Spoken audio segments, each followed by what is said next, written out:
কিছুদিন যাবৎ আমাদের হলের ক্যান্টিনে দেখছিলাম পাতলা খিচুড়ি দিচ্ছিল, আর সেই খিচুড়িটা আমাদের হলের মেয়েরা খুব মজা করে খাচ্ছিল।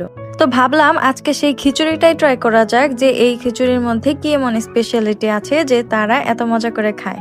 তো নিয়ে নিলাম সেই খিচুড়ি। তো মেনুতে দেখলাম বেগুন ভাজিও আছে, এর জন্য খিচুড়ির সাথে 2টা বেগুন ভাজিও নিয়ে নিয়েছিলাম।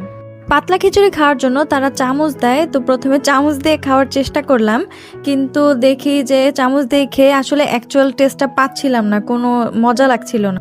এরপর আমরা যেহেতু বাঙালি, চামচ টামচ বাদ দিয়ে হাত দিয়ে খাওয়া শুরু করলাম। আর হাত দিয়ে খাওয়ার পর খিচুড়িটা মনে হয় এত মজা লাগছিল, মনে হচ্ছিল পোলাও চাউল দিয়ে খিচুড়িটা করা, এর সাথে ডাল ছিল এবং পাতলা করে রান্না। এই ঠান্ডার মধ্যে গরম গরম খিচুড়ি খেতে বেশ মজা লাগছিল।